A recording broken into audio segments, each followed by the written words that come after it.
Discuss कर रहे थे और केटी जी के अंदर हमारी जो डिस्कशन थी वो पहुंच चुकी थी कि कितने एक अगर मेरे पास गैस का सैंपल है तो उसके अंदर हमारे पास कितनी तरीके से अगर हम बोले कि हमारे पास वेलोसिटी जो होती है वो आपके पास एग्जिस्ट करती है, मतलब कि जो हमारे पास गैस के मॉलिक्यूल्स हैं एक सैंपल के अंदर बहुत सारे होते हैं। अगर मैं 1 मोल ऑफ गैस भी लेता हूं तो आपको पता है कि 10⁻23 मॉलिक्यूल्स है। अब हर मॉलिक्यूल की वेलोसिटी सेम नहीं होती है, वो अलग अलग आपके पास होती है।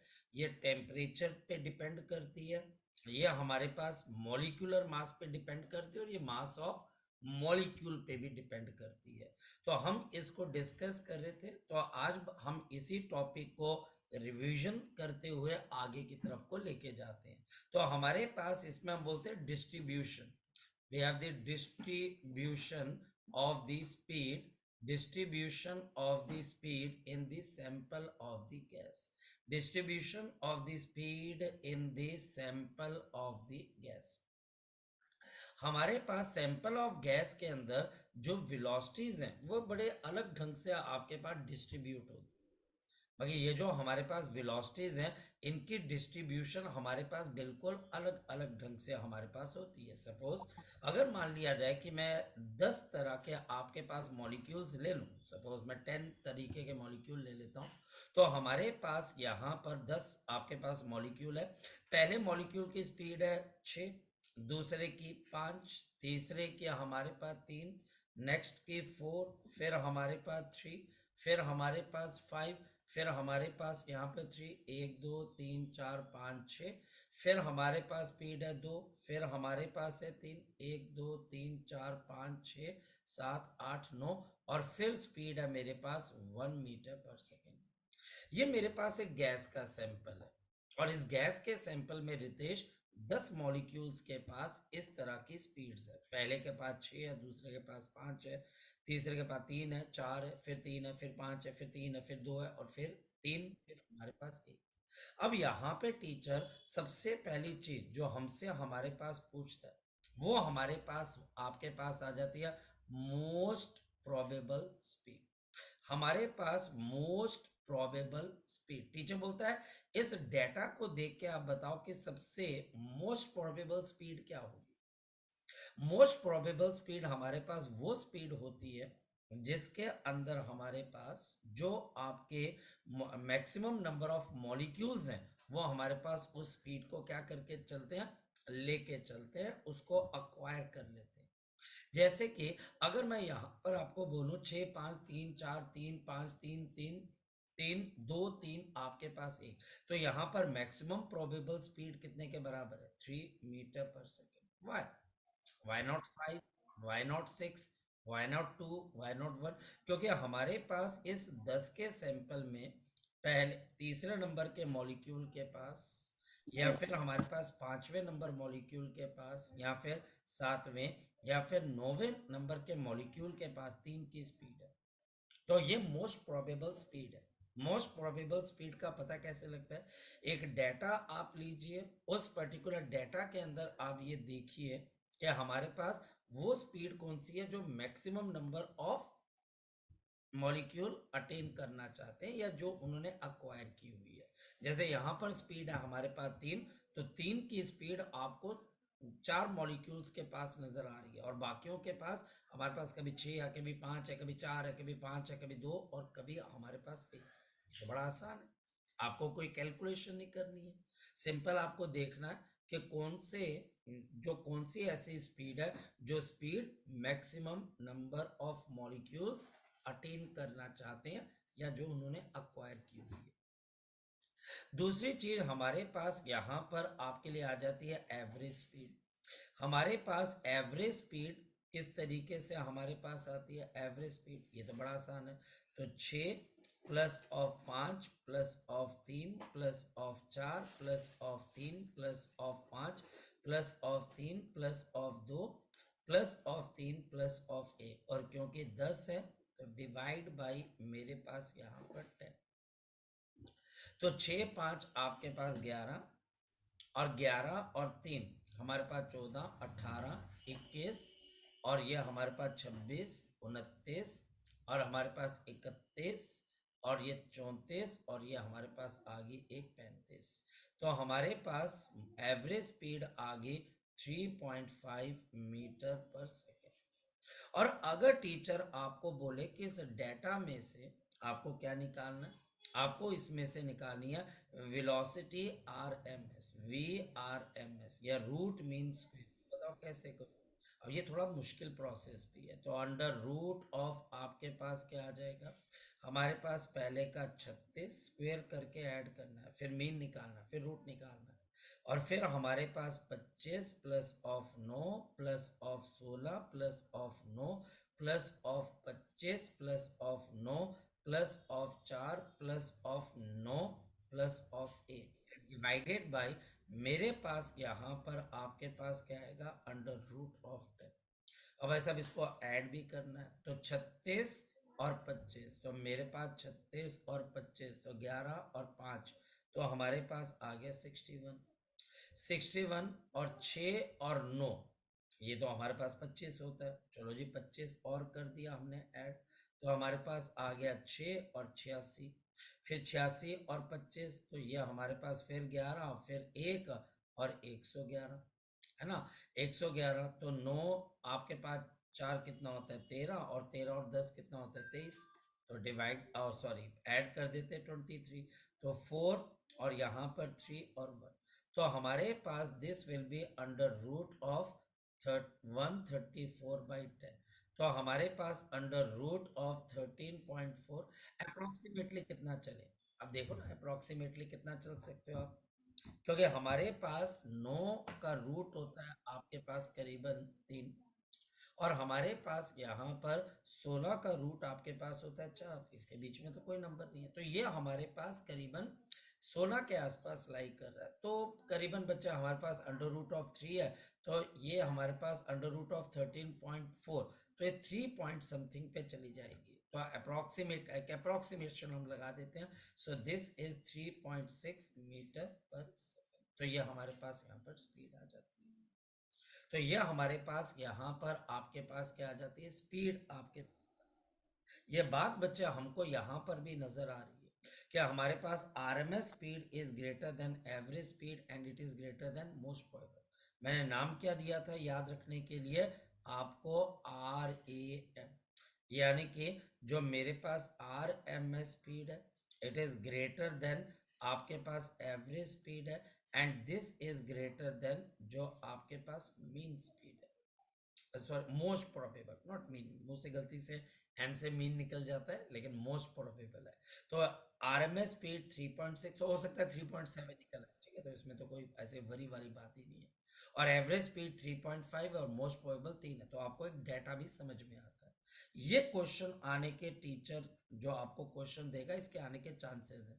मैंने 10 का डाटा लिया, टीचर 5 का डाटा ले सकता है, 6 का डाटा ले सकता है, 7 का डाटा ले सकता है, बट आपको ये क्वेश्चन निकालने आने चाहिए। ये हमारे पास हुई सबसे पहले स्पीड को कैसे निकालना है, मोस्ट प्रोबेबल को या एवरेज को या फिर हमारे पास आरएमएस को। आज हम यहाँ पर बात करते हैं, एक बड़ी सिंपल सी बात है, ये टेम्परेचर रिलेटेड है, फिर वही फॉर्मूले। सबसे पहले अब हम यहाँ पर वी एवरेज निकालने की कोशिश करते हैं। एक फॉर्मूला तो अभी हमने देख लिया, अब आ गया हमारे पास दूसरा फॉर्मूला, और दूसरा फॉर्मूला है अंडर रूट ऑफ हमारे पास 8 kb/t and divided by pi into small M, या फिर मेरे पास under root of this is 8 RT, ध्यान देना बच्चे, divided by pi into capital M, और या फिर मेरे पास this is under root of 8, और हमारे पास यहाँ पर पीवी, एंड पीवी क्योंकि एनआरटी के बराबर है, एंड डिवाइडेड बाय मेरे पास पाई इनटू क्या आ गया कैपिटल एम, डिवाइड बाय मेरे पास यहाँ पर क्या आ गया बच्चा, आपके पास पाई इंटू एम आ गया।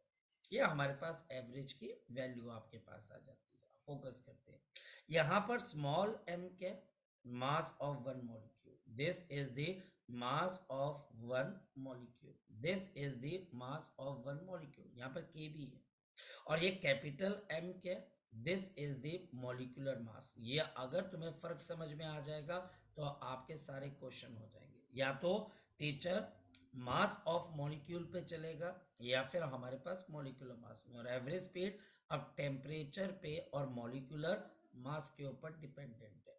बड़ी सिंपल सी बात है। अब जैसे कि टीचर मुझे सपोज कि ऑक्सीजन दे देता है, सब बच्चे सोचिए ऑक्सीजन, और टीचर मुझे हाइड्रोजन या हीलियम आपके पास दे देता है, हीलियम, ठीक है, एक ऑक्सीजन एक हीलियम है। ऑक्सीजन का मॉलिक्यूलर मास मास कितने के बराबर है? 32 ग्राम। और हीलियम का बताओ कितने के बराबर होगा? 4। हीलियम का कितना होता है बच्चे, बोलो शाबाश। हीलियम 4 का कितना ग्राम। होता है? 4 ग्राम। कितना? ग्राम सुनाई दे रहा, बाकी कुछ नहीं सुनाई दे रहा। 4 ग्राम होता है सर। कितना 4। है?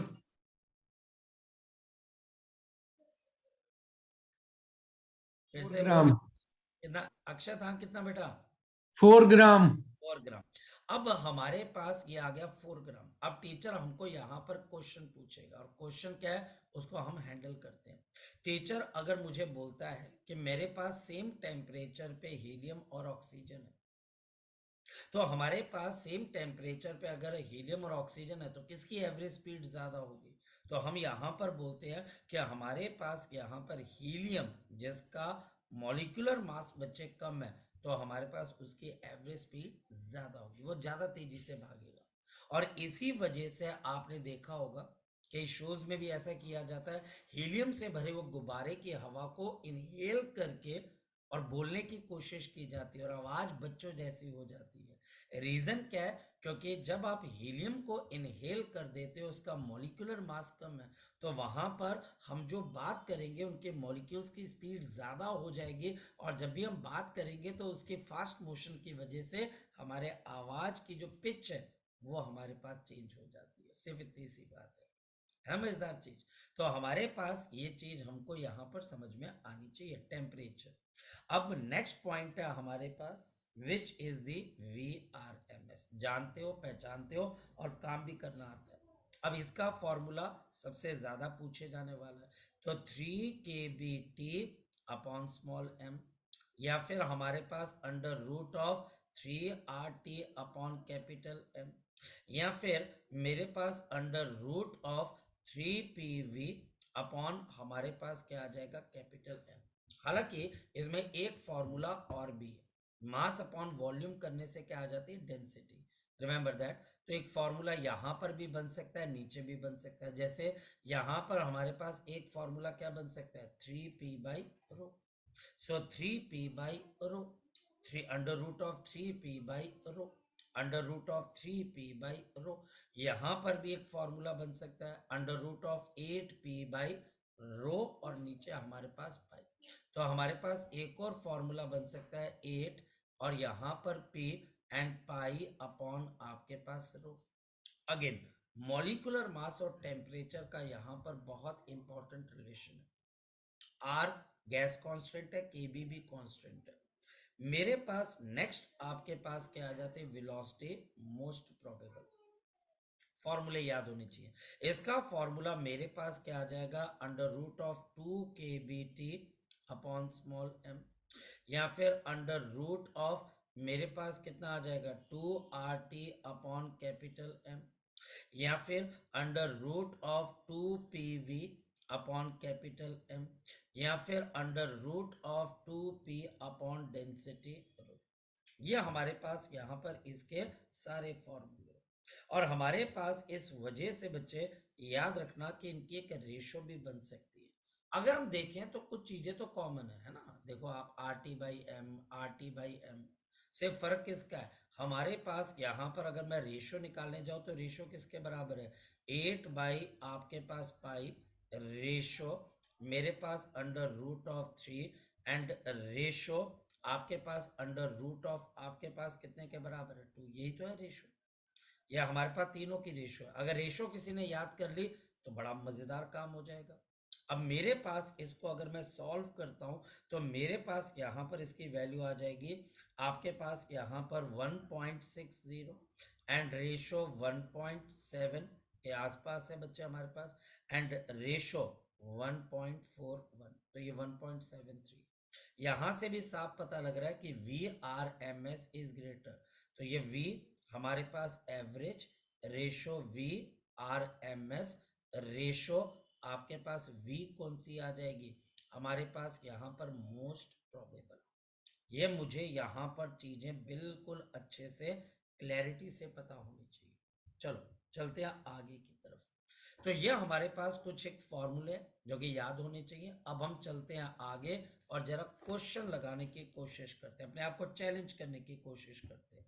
तो मेरे पास पहला क्वेश्चन क्या, हमारे पास यहाँ पर क्वेश्चन क्या बच्चा, आपके पास यहाँ पर द टेम्परेचर, हमारे पास यहाँ पर द टेम्परेचर जो हमारे पास है यहाँ पर the temperature of the temperature of the 20 kelvin is present, ये बच्चा हमारे पास प्रेजेंट है आपके पास both both both in the आपके पास यहाँ पर both in the oxygen and the हमारे पास hydrogen molecule, both in the oxygen and the hydrogen molecule दोनों के अंदर प्रेजेंट है, सेम टेम्परेचर है। Which air molecule which air molecules have the, ये बच्चा हमारे पास क्या आ जाएगी, have the maximum maximum VRMS, maximum VRMS, क्योंकि अगर टेम्परेचर सेम है तो VRMS किसके बराबर आ जाता है, अंडर रूट ऑफ 3RT/M। ये मेरे पास है अंडर रूट ऑफ 3RT/M। अब जल्दी से बता दो कि अगर ये चीज मेरे पास प्रेजेंट है तो आपके पास टेम्परेचर सेम है 3R into 20 kelvin and divided by molecular mass. अब मॉलिक्यूलर मास एक वक्त मेरे पास ऑक्सीजन का है और दूसरी वक्त आपके पास हाइड्रोजन का, तो हाइड्रोजन का मॉलिक्यूलर मास कम होता है, इसका मॉलिक्यूलर मास मेरे पास लेस है एंड देयरफॉर हमारे पास VRMS ऑफ द हाइड्रोजन, ये हमारे पास बड़ी हो जाएगी कि छोटी हो जाएगी, सो this is greater then VRMS of the oxygen. ये बच्चे ऑक्सीजन के मुकाबले हाइड्रोजन का VRMS क्या होगा बच्चे, ज्यादा हो जाएगा। जी लगी बात पता बच्चे, किसी बच्चे का इसमें से कोई डाउट हो, फॉर्मूले की गेम है, सिर्फ और सिर्फ फॉर्मूले की। सर बोल बोल बोल बोल बोल बोल। फिर हम इसमें तो हमको फॉर्मूला लिखने की जरूरत नहीं थी, अगर हम रिलेशन ही याद रख ले हाँ बी कह आर सकते एम हो, एस। कह सकते हो वो ऐसा। दक्ष मैं क्यों कर रहा हूँ मैं बताता हूँ, रीजन ये है दक्ष फॉर्मूले ताजे ताजे लिखे हैं तो बच्चों को क्या हो जाएंगे, याद हो जाएंगे। होप सो तू मेरी बात समझ पा रहा होगा, हाँ या ना। हाँ जी सर। ठीक है, चलो हमारे पास सर यहाँ पर आपके पास क्वेश्चन क्या चीज आ गई, क्वेश्चन हमारे पास है, एक्सक्यूज मी सर, बोल बेटा बोल। पिछली स्क्रीन दिखाना। अच्छा ये ले बेटा, चल पूछ, डाउट पूछ। डाउट नहीं लिखा। अच्छा चलो ठीक है, मैं चलूँ आगे।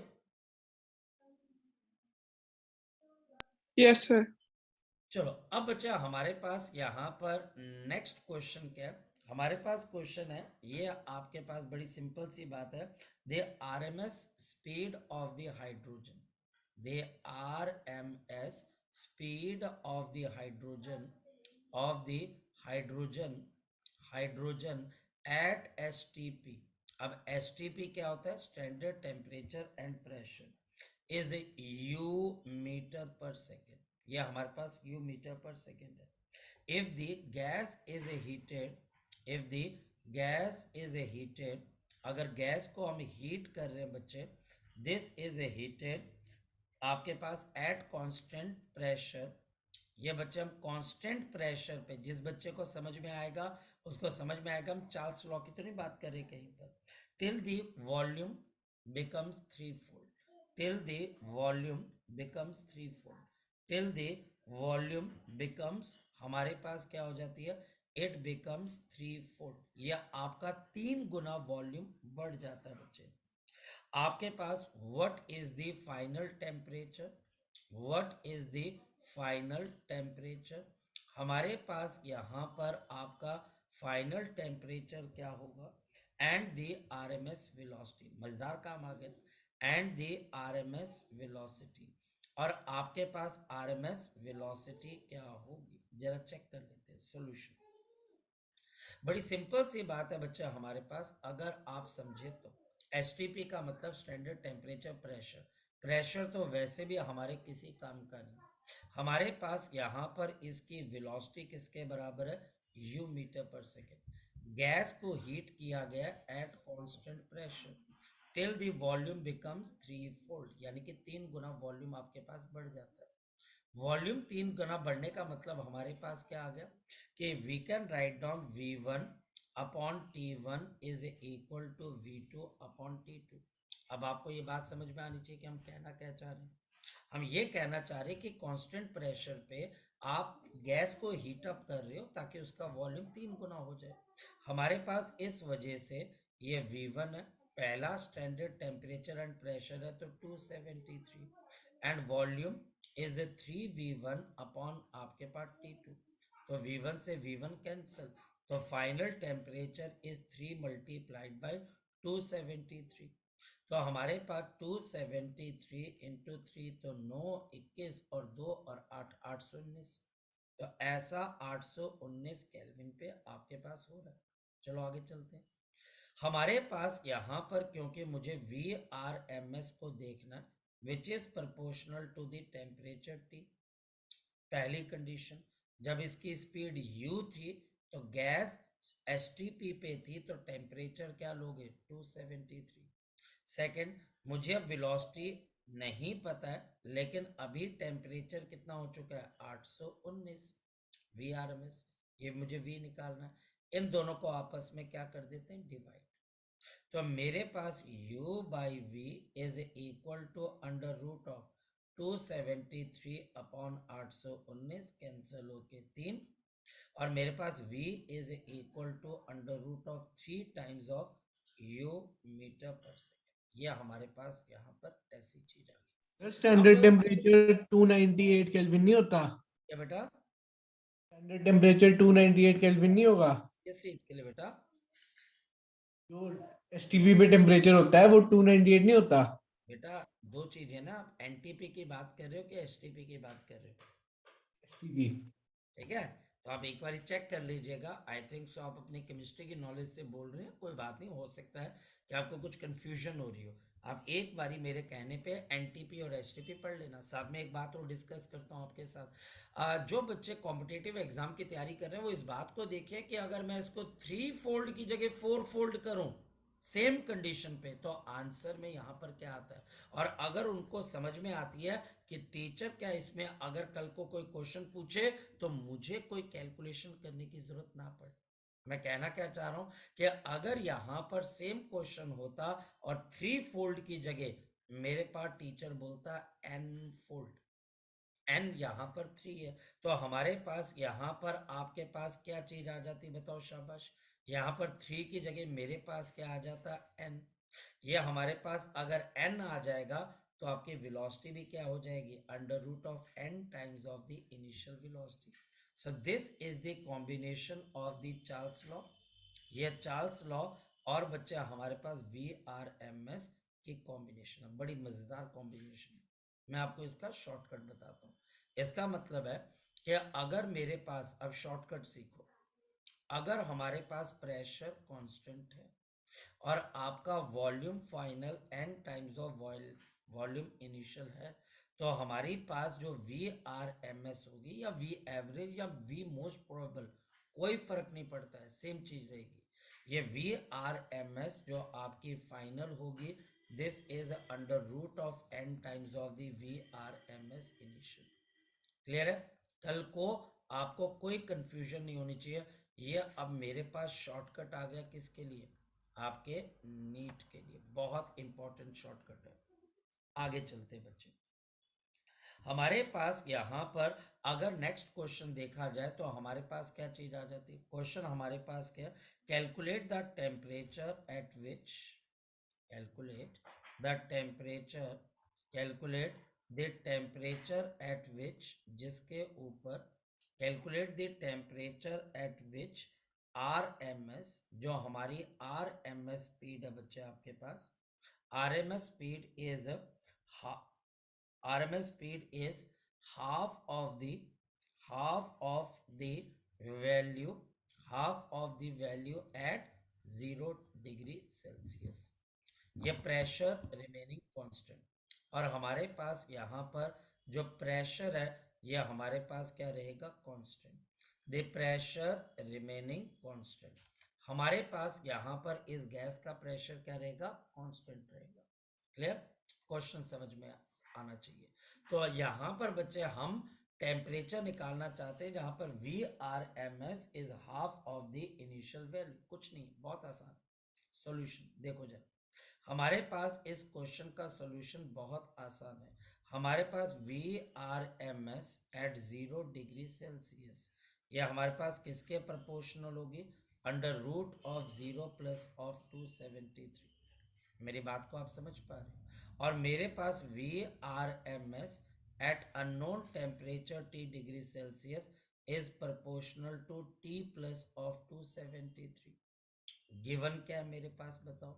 मेरे पास ये गिवन है कि VRMS at T degree Celsius is half of the VRMS at 0 degree Celsius. ये गिवन है हमारे पास।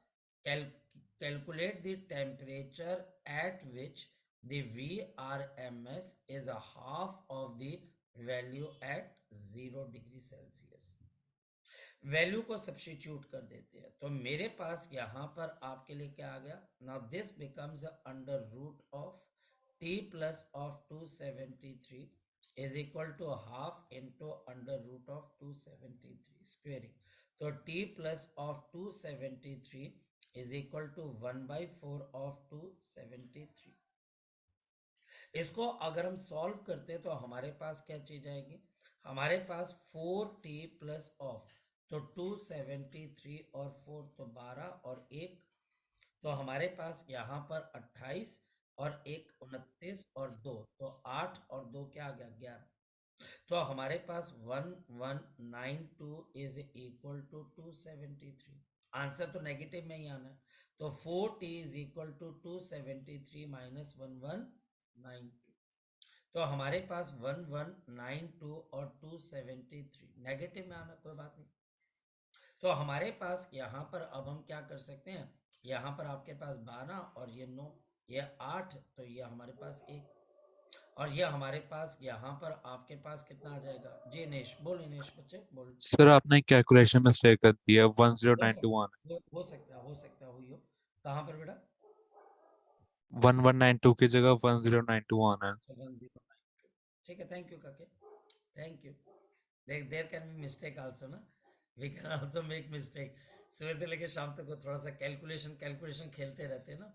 अच्छा, तो हमारे पास यहाँ पर 12 और 3 आपके पास यहाँ पर 9, और बच जाएगा 8, तो 8 और 7 हमारे पास यहाँ पर कितना आ जाएगा ये, और फिर बच्चे हमारे पास यहाँ पर 10 है, तो हमारे पास यहाँ पर कितना आ जाएगा 8।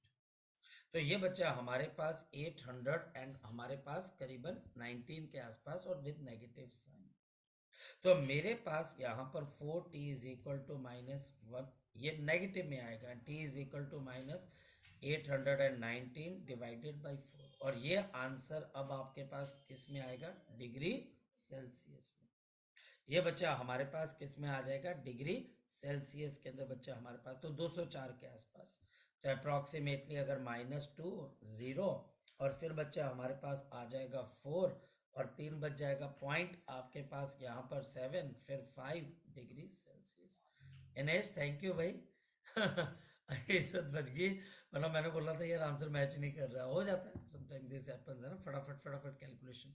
पर क्वेश्चन मुश्किल नहीं, सबसे बड़े तो इस बात को समझो। चलिए ठीक है, कैलकुलेशन हम मिस्टेक कर सकते हैं, बट क्वेश्चन मुश्किल नहीं है। ऐसा मत समझना कि मैं क्वेश्चन ही नहीं कर पाऊंगा। हाँ, आपको उल्टे सीधे क्वेश्चन मिलेंगे, मैं कहता हूँ, मैं मानता हूँ इस बात को, तो वो एक अलग बात है, वो आप डाउट सेशन में आकर उसको रिमूव कर सकते हो, पर जनरली बहुत इजी चैप्टर है। इसके बाद हमारे पास नेक्स्ट पॉइंट आता है बच्चे, the concept of the degree of the freedom. The concept of the degree of the freedom of the gas molecules, degrees of freedom. हमारे पास what is the degrees of the freedom, एक बड़ी simple सी बात बच्चे मैं आपसे यहाँ पर बात करता हूँ बच्चे, the degree of the freedom is the total number of independent variables, total number of आपके पास, हाँ जी दक्ष क्या हो गया, दक्ष क्या हो गया भाई? सर क्लास ऑनलाइन क्लास में नींद आती बड़ी। अच्छा कोई बात नहीं, ऐसा है ना आपके पास इसके अंदर से जैसा समय हो बच्चे वैसा बिताना पड़ता है ना, कोई बात नहीं है ना, थोड़ा सा पानी पी ले हो जाएगा ठीक, ठीक है। So total number of the independent coordinates या variables, total number of the independent coordinates और आपके पास यहाँ पर वेरिएबल्स और द वेरिएबल्स जिसके अंदर बच्चे हमारे पास required to describe, required to describe, required to describe, describe describe the position and the configuration, position of the and the configuration of the atoms, आपके पास of the atoms, of the atoms in the system, of the atoms in the system, in the system। इसकी हमारे पास एक और बच्चे definition है, वो हमारे पास क्या है, the total number of independent ways, the total number of independent ways in which energy, independent ways, independent ways in which energy, in which the energy, जिसके अंदर बच्चा हमारे पास energy is absorbed by the particles of the system, absorbed by the particles of the system, of the particles of the system, particles of the system। अब ध्यान से समझना, ये तो होगी डेफिनेशन एक एक नंबर की। हमारे पास डिग्रीज ऑफ फ्रीडम को कैलकुलेट कैसे किया जाए, ये तो होगी डेफिनेशन। अब हम देखते हैं कि इसको कैलकुलेट करने का तरीका क्या है। तो हमारे पास डिग्रीज ऑफ फ्रीडम को F से डिनोट किया जाता है and this is given bye 3n minus of k, जहां पर F is the degree of the freedom, या हमारे पास डिग्री ऑफ आपके पास Excuse क्या me, आ sir. जाएगा, फ्रीडम आ जाएगा। मेरे पास यहाँ पर n आपके पास कार्तिक क्या है, ये मेरे पास है नंबर ऑफ, हाँ कार्तिक बोल बोल बेटा, सर वो पिछला पेज करना है, एक सेकंड 2 सिर्फ। मिनट रुक जाओ। हमारे पास ये क्या है, दे आपके पास यहाँ पर इंडिपेंडेंट रिलेशनशिप्स या इंडिपेंडेंट बच्चा हमारे पास बॉन्ड भी बोल सकते हो, या इंडिपेंडेंट आपके पास क्या आ जाएगी रिलेशनशिप। 2 मिनट रुक जा कार्तिक, ये हमारे पास चीज आ गई। और डाउट हो पूछना बच्चे, शर्माना नहीं, बोल शाबाश। नहीं नहीं डाउट नहीं, एक सेकंड बस कर दो सर, हो गया। अच्छा हाँ इनेश बोल बेटा, नहीं मैं कर लेता हूँ। सर ये डिग्री ऑफ फ्रीडम उससे रिलेट कर सकते हैं और थर्मोडायनामिक्स में मैं थी। सारी चीजें बताऊंगा, मैं सारी चीजें बताऊंगा, तू बस इसके अंदर से देखता चल, मैं तेरे को सारी चीजें बताऊंगा। हमारे पास डिग्रीज ऑफ फ्रीडम का ये फॉर्मूला जो कि आप स्कूल लेवल पे टीचर को बताओगे कि F is equal to 3n minus of k। हालांकि मैं इसको मोशन के साथ जोड़ता हूं, लेकिन ये रिलेशन भी बहुत इंपॉर्टेंट है जो स्कूल लेवल के ऊपर टीचर पूछ सकता है। अब आ जाओ बच्चे, हम इसके आगे की तरफ को चलते हैं, ये फॉर्मूला भी याद होना चाहिए। सबसे पहली चीज है बच्चे हमारे पास which is known as to be the mono atomic. ध्यान से समझना, मेरे पास अगर एक मोनो एटॉमिक गैस है, इसका मतलब एक सिंगल एटम की गैस है। Now this is the atom of the gas. अगर आप इस एटम ऑफ गैस को देखें तो इतना छोटा होता है कि इसकी रोटेशन को नेग्लिजिबल माना जाता है, बहुत छोटा है, बहुत छोटा है। अगर ये रोटेट भी करता है तो इसका मोमेंट ऑफ इनर्शिया कैलकुलेट करना मेरे लिए बहुत मुश्किल है। अगर मैं इस पर्टिकुलर आपके पास एटम में से एक्स एक्सिस को निकालता हूं, मैं इसमें से वाई एक्सिस को पास करवाता हूं, और इसमें से अगर मैं जेड एक्सिस को पास करवाता हूं, तो हमारे पास ये जो सिंगल एटम है, क्योंकि मोनोटॉमिक है तो सिंगल एटम है, ये एक्स एक्सिस के पास ट्रेवल कर सकता है। इसकी speed vx metre per second हो सकती है। ये बच्चे आपके पास Vy ऊपर की तरफ को जा सकता है अगर आप एनर्जी दोगे तो, और ये नेगेटिव में भी ट्रेवल कर सकता है। ऐसा नहीं है कि भाई बच्चा बोलता है सर नेगेटिव में नहीं करेगा, करेगा। और सर क्या प्लेन में नहीं जाएगा, जाएगा, पर इन्हीं तीनों वेलोसिटीज की कॉम्बिनेशन से चलेगा। हमारे पास इन्हीं तीनों वेलोसिटीज के कॉम्बिनेशन की वजह से ये एटम चलता है। तो जो मोनोटॉमिक गैस होती है बच्चे, वो सिर्फ ट्रांसलेट कर सकती है। सर क्या वो वाइब्रेट नहीं कर सकती? क्या सर ये हमारे पास रोटेट नहीं कर सकती? अगर ये कर भी सकती है तो इतनी नेग्लिजिबल है क्या हमारे पॉइंट ऑफ व्यू से उसको कंसीडर करना आपके डिफिकल्टी लेवल को इंक्रीज करना। +1 पे ओवर सिंप्लीफाइड व्यू से फिजिक्स पढ़ाई जाती है ताकि आपको आसान लगे। इसके पास ट्रांसलेशन हो सकती है या तो x एक्सिस पे या y एक्सिस पे या z एक्सिस पे। बोलो दक्ष। मैं वेट कर रहा हूँ दक्ष। सर ये पैराबोलिक पाथ में जा सकती है? देखो मैंने आपको बोला प्लेन में भी जा सकती है। पॉइंट ये कि कॉम्बिनेशन तो तीनों वेलोसिटीज की होगी ना, हाँ या ना? हाँ जी। प्राइमरली तो 3 वेलोसिटीज थी, तो हम बोलते हैं कि मोनोटॉमिक की डिग्रीज ऑफ फ्रीडम कितनी होती है? 3। अब अगर इसको फॉर्मूले के हिसाब से देखा जाए कार्तिक, तो क्या हो जाएगा? 3n-k।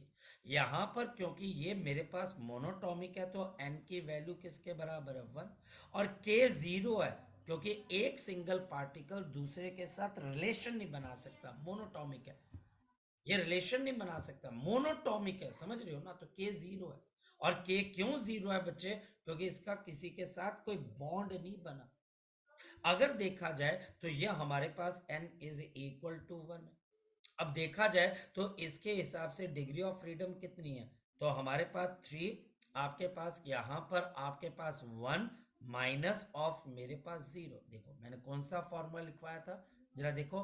3n-k number of atom एक सिंगल है और यहां पर कोई रिलेशनशिप नहीं है, तो डिग्री ऑफ फ्रीडम = 3। यानी कि 3 तरीकों से हमारे पास, या 3 पॉसिबल वे से ट्रेवल कर सकता है, इनकी कॉम्बिनेशन हो सकती है, रोटेशन होती होगी, बट हमारे पॉइंट ऑफ व्यू से वो नेग्लिजिबल है, मोनोटॉमिक। अब हमारे पास अगर देखा जाए तो आपके पास यहां पर नेक्स्ट क्या आता है? Which is known as to be the diatomic. तो हमारे पास अगर डायटोमिक मॉलिक्यूल है तो सबसे पहले तो हम देखते हैं बच्चे कि ये मॉलिक्यूल आपको दिखता कैसे होगा। ये हमारे पास एक मॉलिक्यूल, और हमारे पास यहां पर ये आपके पास दूसरा मॉलिक्यूल बन गया डायटोमिक, और इसके बीच में हमारे पास ये क्या बन गया? एक बॉन्ड बन गया, ये रिजिड। नॉर्मल टेम्परेचर्स पे ये मॉलिक्यूल रिजिड होता है, नॉर्मल टेम्परेचर पे ये मॉलिक्यूल रिजिड होता है। ध्यान से समझना मैं आपको क्या बोल रहा हूं। यहां पर सबसे पहले हम डायटोमिक मॉलिक्यूल को क्या मान के चल रहे हैं? रिजिड मान के चल रहे हैं। और अगर कोई ना बोले तो हम रिजिड ही बोलेंगे। अगर कोई टीचर ना बताए तो वो रिजिड ही होता है। लिखना जरूरी है नहीं, दिमाग में रखना। ये मॉलिक्यूल नंबर 1, ये मॉलिक्यूल नंबर 2। अगे इसमें से हमारे पास एक लाइन पास होगी एक्स एक्सिस, ये एक्स एक्सिस पे चल सकता है, ये वाई एक्सिस पे भी चल सकता है, और ये जेड पे भी चल सकता है। और सबसे इंपॉर्टेंट ये, अब ये मॉलिक्यूल रोटेट हो सकते हैं। जो इनके बीच में बॉन्ड बना है उस बॉन्ड की लेंथ की वजह से ये हमारे पास इस एक्सिस के अबाउट क्या कर सकते हैं? रोटेट कर सकते हैं। यानी कि इस एक्सिस के अबाउट, ये देखो ये लिख रहा हूं, इस एक्सिस के अबाउट रोटेट कर सकते हैं। और साथ ही साथ ये z एक्सिस के अबाउट भी क्या कर सकते हैं? रोटेट कर सकते हैं। क्या सर ये x पे रोटेट कर सकते हैं? नहीं यार, बॉडी का मोमेंट ऑफ इनर्शिया बहुत वीक है। इस वजह से एक्स एक्सिस पे अगर ये रोटेट कर भी रहे हो, सपोज के कोई बच्चा बोलता है कि सर अगर ये कर भी रहे हो, तो फिर प्रॉब्लम बच्चा हमारे पास ये है कि इस केस में मोमेंट ऑफ इनर्शिया बहुत वीक आता है, तो हम एक्स वाले को इग्नोर कर देते हैं। तो ये एक्स पे रोटेट अगर करता भी है तो हमें बच्चे उसको इग्नोर करना। वाई पे हम क्यों नहीं इग्नोर कर सकते? ये देखो बॉन्ड लेंथ कितनी बड़ी है, ये इस पॉइंट के अबाउट रोटेट हो रहा है, समझो ये ऐसे गोल घूम रहा है। और ये बच्चे एक्स पे वर्टिकल सर्कल पे चल रहा है, जेड के ऊपर, आई एम सॉरी। तो इसके पास अब कितनी डिग्रीज ऑफ फ्रीडम है? तो हम बोलते हैं भैया 3 टी, टी का मतलब ट्रांसलेशनल, प्लस 2 एक्सिस पे ये रोटेशनल चल रहा है। ये नॉर्मल टेम्परेचर। तो डिग्रीज ऑफ फ्रीडम कितनी आ जाती है डायटोमिक के, बताओ बच्चे? 5। कार्तिक अगर कोई डाउट है, दक्ष अगर कोई डाउट है, भवलीन, इनेश, मयंक, बेटा अगर कोई डाउट है ना तो पूछना जरूर है। ये ऐसे, या तो ये मॉलिक्यूल ऐसे चल रहा है या ऐसे रोटेट हो रहा है। ये पेन अपनी एक्सिस पे अगर रोटेट करेगा तो मोमेंट ऑफ इनर्शिया बहुत वीक हो जाएगा, तो एक्स वाले को कंसीडर नहीं करते। और अगर फॉर्मूला देखा जाए मयंक तो कितने के बराबर है? 3n माइनस ऑफ के। यहां पर मेरे पास कितने मॉलिक्यूल्स हैं?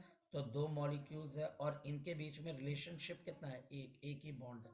तो हमारे पास 6 माइनस 1, तो कितना आंसर आ गया? 5। ये बच्चा हमारे पास क्या आ गया? 5।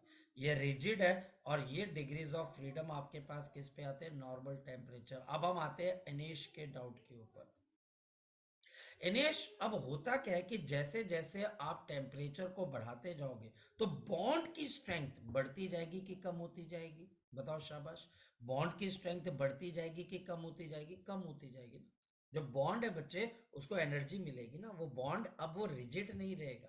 पर हाई टेम्परेचर पे, हाई टेम्परेचर के ऊपर भाई साहब ये बॉन्ड जो होता है बच्चे, अब वो मॉलिक्यूल बेंड होना स्टार्ट हो जाता है। मेरी बात समझ रहे हो? या तो ये बॉन्ड को तोड़ने की कोशिश करेगा या बेंड करने की कोशिश करेगा, यानी कि वाइब्रेशन करते, ये इसके ऊपर वाइब्रेट करता है। मेरी बात समझ रहे हो कि ये मेरे पास बॉन्ड है, ये ऐसे ऐसे होना स्टार्ट होगा, कंप्रेस ऐसे, या तो बच्चे क्लोज होके दूर जाएगा ऐसे वाइब्रेट करेगा, या फिर बच्चे इस तरीके से, मतलब ऐसे, अगर ये मॉलिक्यूल ऐसे ऐसे मुड़ना स्टार्ट हो जाएगा ऐसे, ये इस तरीके से, और या फिर बच्चा हमारे पास ये वाइब्रेट होना स्टार्ट होगा अपनी एक्सेस पे, क्लोज, दूर, कंप्रेस, इलोंगेट, कंप्रेस, इलोंगेट, ऐसे होने लग जाएगा। पर होगा कब इनेश? इनेश ये होगा एट वेरी हाई टेम्परेचर। तो एक और कॉन्सेप्ट आता है हाई टेम्परेचर का, स्कूल वाले शायद ना पूछे, और हमारे पास यहाँ पर क्या बोला जाता है? हाई टेम्परेचर पे मेरे पास यहाँ पर 2 एक्स्ट्रा वाइब्रेशनल मोड्स आ जाते हैं। हमारे पास ये मॉलिक्यूल का जो बॉन्ड है वो वीक होने लग जाता है और मॉलिक्यूल वाइब्रेट करने लग जाता है, मतलब कि आपके पास शेक करने लग जाता है पूरी तरीके से। टेम्परेचर हाई है तभी तो बॉन्ड ब्रेक होगा। और उस केस में डिग्रीज ऑफ फ्रीडम आपके पास क्या होंगे? ध्यान से समझना।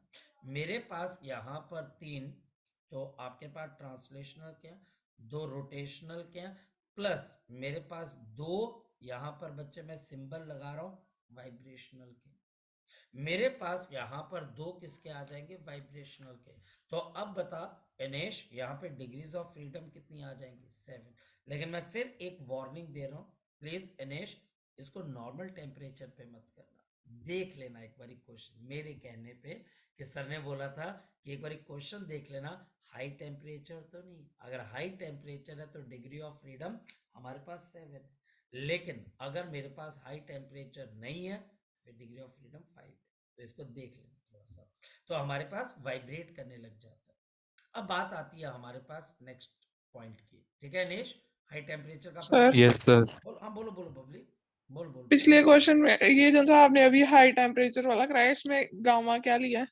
गामा कुछ नहीं, गामा सिर्फ किसको डिनोट कर रहा है? वाइब्रेशन को। जैसे आप इसके साथ टी लगा सकते हो, इसके साथ आर लगा सकते हो, तो ये वाइब्रेशन बता रहा है, मतलब कि ये 2 जो ऐड किया वो कौन सा 2 है? ठीक आइडेंटिफाइड है। है ना, क्योंकि 2 तो 2 जगहों पर आ रहा है, रोटेशन पे भी आएगा और किस पे आएगा? वाइब्रेशन पे भी। जो 2 मैं ऐड कर रहा हूँ उसके ब्रैकेट में बता रहा हूँ किसके लिए। मेरी बात समझ रही है? आया ना? अब जैसे यस सर। कोई पर्सन लिखता है विराट कोहली, तो ब्रैकेट में क्या लिख देता है? क्या लिख देता है? बता शाबाश, कैप्टन। अब बता ब्रैकेट में यस कैप्टन सर। क्यों लिखा? ताकि पता लग जाए ये कैप्टन है। इसलिए 2 के साथ वो क्यों बताया? ताकि पता लग जाए ये वाइब्रेशनल है। Okay sir. कैप्टन तो वो है नहीं। अच्छा मैं एग्जांपल ले रहा हूँ ना, हाँ है ना? हम डिस्कशन को ठीक है। कहीं कहीं और ले जाएंगे ना बच्चे हमारे पास, हाँ है ना? अब तूने अपने प्रोफाइल पिक्चर में टेडी बियर लगा रखा है, तो तू क्या टेडी बियर है? नहीं ना? नहीं फिर भालू है। चल कोई बियर तो तू है। चुप कर, गुड्डी डाल जाओगे। नहीं, एक हिंदी बात गुडी होगी, सर मैं आप आती दोनों है। को अभी ग्रुप में से बाहर लीव करवा दूंगा, ठीक है? अभी तो पूरी की पूरी, वहां पर तो कोई बात नहीं, यहाँ पर तो बच्चे बाहर निकाला जाएगा ना। चलो आगे देखते हैं। तो सर हमारे यही क्वेश्चन पास, में हाँ जी बोल बोल रमेश। सर यही क्वेश्चन है, मैं नॉर्मल हाई टेम्परेचर की जगह वेरी लो टेम्परेचर दे दिया तो। देख, लो टेम्परेचर एक चीज पे जाएगा। मेरे को लगता है कि बच्चा हमारे पास ब्लैक एंड व्हाइट बच्चा हमारे पास, यानी कि या तो आपके पास टीचर हाई टेम्परेचर की बात करेगा या नॉर्मल टेम्परेचर की। अगर वो बात ना करे तो आप नॉर्मल टेम्परेचर ही लेके चलते हो। और ऐसा नहीं होता है कि मतलब कि आपकी परसेप्शन बीइंग अ स्टूडेंट, डर मैं समझता हूँ बच्चे, बिल्कुल वैलिड है कि आपको ऐसा लगता होगा कि यार ये क्या चीज हो जाएगी, ऐसा हो जाएगा तो क्या होगा। कोई बात नहीं, we are always ready for the new things. तो हम देख लेंगे अगर ऐसा कोई क्वेश्चन है। वैसा ऐसा क्वेश्चन आएगा नहीं निश, ठीक है बेटा।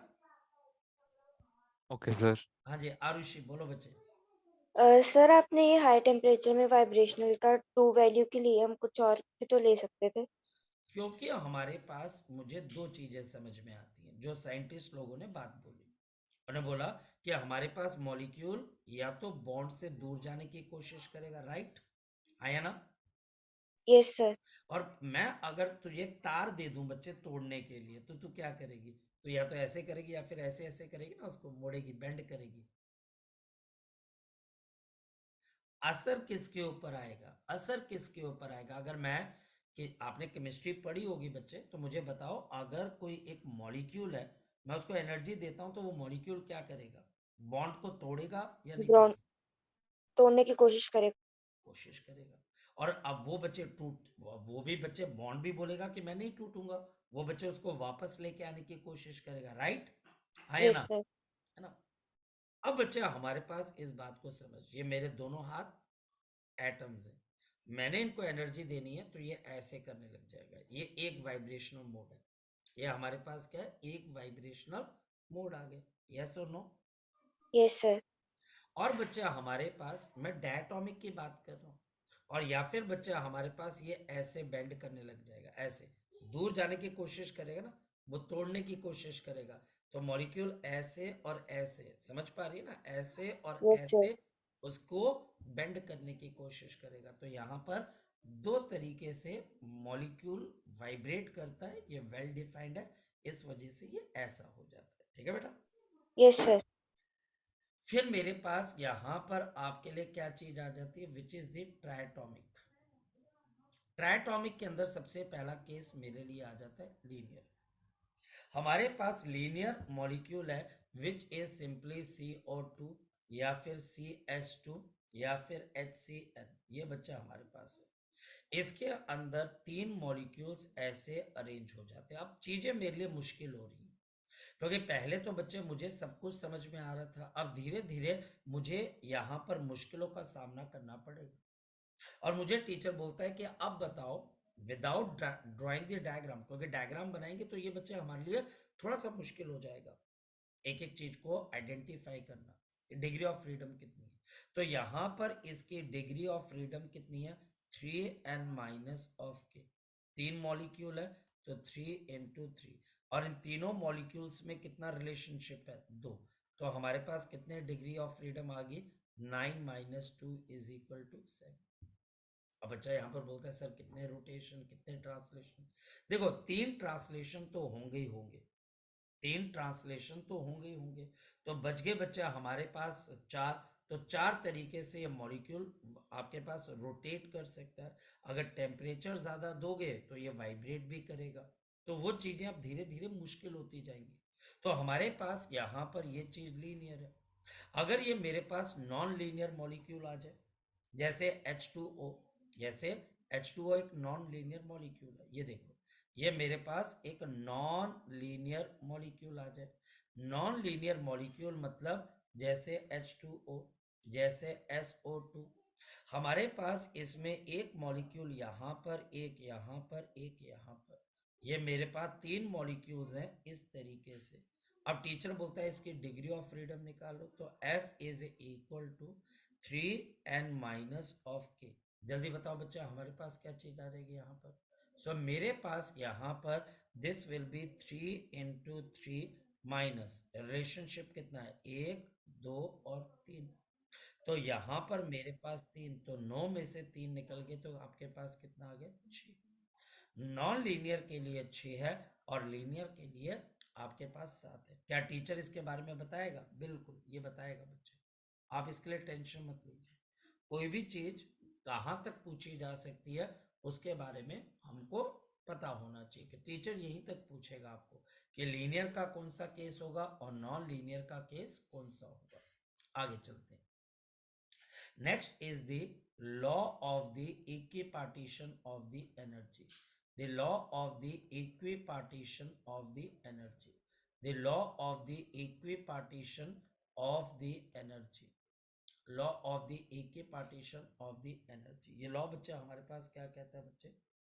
हमारे पास यहां पर we write down if a system of gases is given heat energy, is given external energy, external energy, external energy, the energy is equally distributed, तभी इसका नाम equipartition है।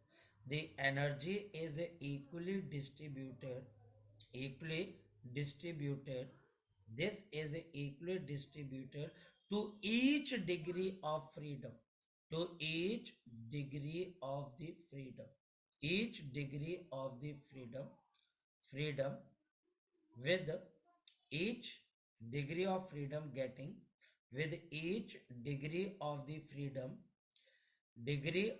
freedom getting half kbt of energy, half, और बच्चे हमारे पास kbt of energy, half kbt of the energy. बड़ा simple सा और बड़ा अच्छा सा कॉन्सेप्ट है। वो ये कहता है कि हर डिग्री ऑफ फ्रीडम को हमारे पास कितने की एनर्जी मिलती है? आपके पास यहाँ पर हाफ kbt की एनर्जी मिलती है हर डिग्री। जैसे किसी की 5 डिग्री है तो पांचों डिग्री को हाफ kbt की एनर्जी मिलेगी। फॉर एग्जाम्पल, ध्यान से समझना, फॉर एग्जाम्पल बच्चे हमारे पास यहाँ पर क्या चीज आ जाती है? मेरे पास एक मोनो एटॉमिक गैस है, मेरे पास एक मोनो एटॉमिक गैस है। इसके कितनी डिग्री ऑफ फ्रीडम्स है? 3 डिग्री ऑफ फ्रीडम्स है। 3 आपके पास फ्रीडम ऑफ द डिग्री या डिग्री ऑफ द फ्रीडम्स है। देयरफॉर हमारे पास यहाँ पर क्या आ जाएगा? हर एक को हमारे पास हाफ kbt की एनर्जी मिलेगी। देयरफॉर जो भी आपके पास एनर्जी आप इसको टोटल दोगे, यह हमारे पास किसके बराबर आ जाएगी? 3 हाफ kbt। लेकिन ध्यान रखना टेम्परेचर आपके पास थर्मल इक्विलिब्रियम में है।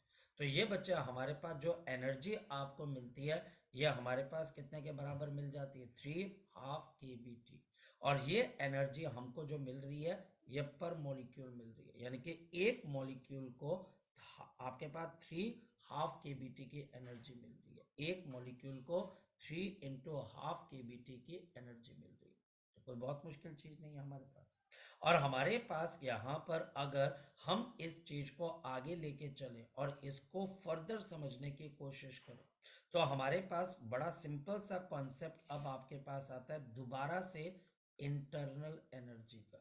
The internal energy of the gas, of the ideal gas, the internal energy of the ideal gas. मैंने यहाँ पर एक बात बोली बच्चे कि 1 डिग्री ऑफ फ्रीडम को हाफ kbt। तो अब बच्चे हम यहाँ पर बात करेंगे आपकी इंटरनल एनर्जी। तो जो आपकी इंटरनल एनर्जी होगी वो तो सभी को मिलेगी। तो इंटरनल एनर्जी को हम कैसे निकालेंगे? 3, मैं एग्जांपल ले रहा हूं बच्चे मोनोटॉमिक का, 3 इंटू हाफ kbt और मल्टीप्लाइड बाय मेरे पास यहाँ पर क्या आ जाएगा? Avogadro number. ये बच्चा हमारे पास कांस्टेंट आपके पास यहाँ पर हम वॉल्यूम के ऊपर एक इतनी तरह की एनर्जी दे रहे हैं। हमारे पास kb इंटू एन ए किसके बराबर होता है? r। तो 3/2 r इंटू टी। ये मुझे पता होना चाहिए kb is equal to r upon किसके बराबर है? N A. मतलब क्या हुआ? मैं फिर आपको बता दूं, ये बच्चा हमारे पास जो एनर्जी है यह हमारे पास एक मॉलिक्यूल को मिल रही है। ये एनर्जी मेरे पास एक मॉलिक्यूल को मिल रही है और ये हमारे पास Na से मल्टीप्लाई करने के बाद टोटल एनर्जी आ जाएगी। ये बच्चा हमारे पास टोटल एनर्जी आपके पास आ जाएगी। अब ध्यान से समझना, हमारे पास also Cv is equal to du upon dt, क्योंकि ये बच्चा हमारे पास energy upon change in temperature. और अगर डिफ्रेंशिएट करेंगे तो 3/2 इंटू आर आ जाएगा। और मेरे पास यहाँ पर Cp किसके बराबर है, Cv प्लस ऑफ आर, तो मेरे पास 3/2 of R plus of R. हालांकि ये चीज आप केमिस्ट्री के अंदर एक बार ही कर चुके होते हो, सिंपल एक रिवीजन करवा रहे हैं। ये हमारे पास किसके लिए आ गया, मोनोटॉमिक। सिमिलरली आप इसको डायटोमिक के लिए भी देख सकते हो, अगर टीचर बोलते हैं सिर्फ 3 को किससे रिप्लेस कर देना है, 5 से। आप इसको कहीं पर भी कर सकते हो, आपको डिग्री ऑफ फ्रीडम क्लियर होनी चाहिए। तो हम अगर मान लिया जाए कि कोई मेरे पास गैस है जिसकी f डिग्रीज ऑफ फ्रीडम है, तो उसके लिए कैसे करोगे, f degrees of the freedom, तो उसके लिए कैसे करोगे। तो पहली बात, हमारे पास गैस के पास टोटल इंटरनल एनर्जी किसके बराबर होगी, तो degree of freedom half into KB into T into Avogadro number, and this is equal to f/2 into r into t। ये हमारे पास कौन सी एनर्जी आ गई, internal energy. And Cv is equal to du by dt which is fr/2 and Cp is equal to Cv plus of r, so fr/2 plus of r। तो मेरे पास यहाँ पर ये चीज किसके बराबर आ जाएगी, आपके पास f plus of 2 divided by 2 into r। ये हमारे पास Cp और Cv की आपके पास क्या आ जाएगी, वैल्यूज आ जाएगी। ये हमारे पास Cp और Cv की वैल्यू बच्चे आपके पास आ जाएगी। अब ये हमारे पास केस आ जाएगा किसी भी गैस के लिए जिसकी f डिग्रीज ऑफ फ्रीडम है। यहाँ से टीचर गामा भी निकाल सकता है which is Cp upon Cv, और अगर आप थोड़ा सा सॉल्व करो तो आपके पास वही रिलेशन आ जाएगा जो मैं बार बार आपको बोलता आ रहा हूँ, f+2 divided by 2 into R and divided by fr/2। तो r/2 से r/2 cancel, f plus of 2 हमारे पास डिवाइडेड बाई, हमारे पास यहाँ पर क्या आ जाएगा f and f plus of 2/f। ये चीज मैं आपको थर्मोडायनेमिक्स में बहुत दिनों से बता रहा हूँ, तो है तो कुछ भी नहीं है हमारे पास, ये हमारे पास आपके पास कुछ भी नहीं निकल कर आता, बहुत सिंपल सी चीज है। और इसके बाद हमारे पास यहाँ पर आती है, we have the concept of the specific heat of the solids, the specific heat of the solids, the specific heat of the solids, this is known as to be the Dulong and Pettit law, Dulong and the Pettit law। इन्होंने एक बात बच्चे हमारे पास समझाने की कोशिश की और उसने बोला at room temperature except carbon, at room temperature आपके पास एक्सेप्ट कार्बन, सिवाय कार्बन के बच्चे, except carbon specific heat of all the solids, specific heat of all the solids, heat of all the solids, जितने भी हमारे पास सॉलिड्स की स्पेसिफिक हीट है इज आपके पास इक्वल टू 3r। यह हमारे पास 3r के बराबर है एट रूम टेम्परेचर। और रिमेंबर हमारे पास सॉलिड्स का वॉल्यूम क्या रहता है, solids have constant volume, they solids have constant volume. इसकी एक एक्सेप्शन है और वो है बच्चा हमारे पास कार्बन, कार्बन को छोड़ के। लेकिन हमारे पास यहाँ पर ये हुआ कैसे बच्चा, हमारे पास इसको समझने की कोशिश है बच्चा हमारे पास फोकस करना बहुत इंपॉर्टेंट है भाई, खासकर जो बच्चे नीट और जेई देना चाहते हैं। और वो ये कि ऐसा क्यों होता है, ड्यूलोंग और पेटिट लॉ क्या सिग्निफाई करता है या आपको क्या सिग्निफाई करता है बच्चे, ये सिग्निफाई करता है बच्चे हमारे पास the heat energy required to raise the temperature, ध्यान से समझना, heat energy required to raise the temperature, to raise the temperature, raise the temperature depends on, raise the temperature हमारे पास किस पे डिपेंड करती है, depends on number of particles in the sample, number of the particles in the sample, not on the mass of the particles, on the number of the particles in the sample, यानी कि sample के अंदर मेरे पास कितने particles हैं बच्चे, आपके पास ये बच्चा हमारे पास कितने नंबर ऑफ पार्टिकल्स है sample, not on the mass of the particles, not on the mass of the particles। बहुत इंपॉर्टेंट है, यानी कि एक सैंपल को अगर मैं गर्म कर रहा हूं तो उसको कितनी हीट एनर्जी चाहिए, ये इस बात पे डिपेंड नहीं करेगा कि सैंपल का आपके पास जितने पार्टिकल्स हैं उनका इंडिविजुअल मास कितना है, वो इस बात पे डिपेंड करेगा कि उन पार्टिकल्स का नंबर कितना है। ये चीज हमारे पास रूम टेम्परेचर पे आपके पास आकर वैलिड होती है, और इसकी वैल्यू बच्चा हमारे पास किसके बराबर हो जाती है, 3R। मैं फिर एक बात कह दूं बच्चे, और ये बच्चा हमारे पास यहाँ पर इसकी एक ही एक्सेप्शन है, और वो एक्सेप्शन आपके पास क्या है बच्चे, कार्बन। ये बच्चा हमारे पास यहाँ पर कार्बन है, ये बात ध्यान रखना। अब आ जाते हैं हम आगे की तरफ, इसको किया कैसे ही जाए। तो हमारे पास using law of equipartition of the energy, law of equipartition of the energy, अगर law of equipartition of energy को देखा जाए तो हमारे पास यहाँ पर, क्योंकि बच्चे जो हमारे पास सॉलिड्स हैं उनके एटम्स भाग तो सकते नहीं भाग सकते ना, अगर भागेंगे भी बच्चे हमारे पास तो आपके पास एनर्जी 3 डायमेंशन के अंदर भागेंगे बच्चे।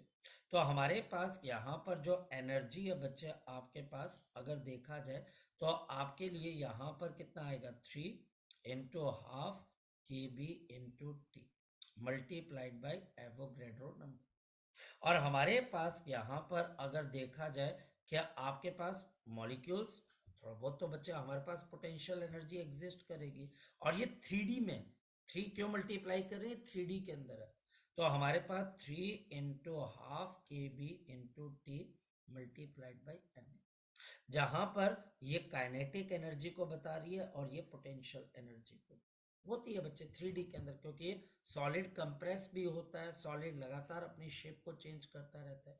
अगर मैं इन दोनों को ऐड कर देता हूं तो आपकी एवरेज एनर्जी किसके बराबर आ रही है, this is equal to 3R into T, क्योंकि ये मेरे पास R, ये R, और ये 3/2 और 3/2 किसके बराबर आ जाएगा, 3RT। यहाँ पर मैंने EP प्लस ऑफ क्या कर दिया, EK, और मेरे पास यहाँ पर दे आपके पास energies, the specific heat is given by, this is given by du upon dt, और इसको अगर हम डिफरेंशिएट करेंगे तो कितना आ जाएगा, 3R। ये चीज बच्चे अभी भी हमारे पास अंडर स्टडी, हमारे पास अगर टीचर कभी इसका ग्राफ पूछे, वैसे तो ये स्कूल में आने के लायक क्वेश्चन है नहीं है और आता भी नहीं है बच्चे, टीचर ऐसा क्वेश्चन देता नहीं है। ये बच्चा हमारे पास स्पेसिफिक हीट है कितने की, 3R की, और ये हमारे पास है टेम्परेचर, ये टेम्परेचर है, और हमारे पास ये इस तरीके से आपकी स्पेसिफिक हीट इंक्रीज होती हुई रूम टेम्परेचर पे कांस्टेंट हो जाती है। जहां पर ये कांस्टेंट हो जाती है इसको हम कौन सा टेम्परेचर बोलते हैं, याद रखना, डिबाइड टेम्परेचर। ये हमारे पास है डिबाइड टेम्परेचर, जहां पर आकर ये कांस्टेंट हो जाती है। ये सभी सॉलिड्स ऐसा ही बिहेव करते हैं एक्सेप्ट आपके पास क्या चीज है, कार्बन। तो this is the specific heat. ये बच्चा हमारे पास लो टेम्परेचर पे स्पेसिफिक हीट का बिहेवियर सेटिस्फैक्टरीली बहुत देर के बाद बच्चा हमारे पास बताया गया। तो उन्होंने बोला था कि लो टेम्परेचर पे सॉलिड्स के मॉलिक्यूल्स या एटम ज्यादा एक्टिव नहीं होते हैं, इस वजह से उसका स्पेसिफिक हीट का जो फॉर्मूला है वो थोड़ा अजीब ढंग से काम करता है, पर वो हमारे सिलेबस में नहीं है। हमको सिर्फ यहीं तक पढ़ना है कि आपके पास सॉलिड्स का ड्यूलॉन्ग और पेटिट लॉ क्या कहता है कि रूम टेम्परेचर पे except carbon specific heat of all the solids, जितने सॉलिड्स हैं इक्वल टू बच्चा हमारे पास कितने के बराबर है, 3R के। चलिए बच्चे, सो आज के लिए हम इतना ही करते हैं, बाकी चीजें कल देखते हैं, या बच्चे थोड़ा सा नीचे करना, हाँ क्या बेटा, थोड़ा सा नीचे करना, आप देखना था, अब दिखाई दे रहा है, थोड़ा नीचे करो। Thank you sir. Okay sir, thank you. God bless you, अपना ध्यान रखना सबके सब, बाय बाय।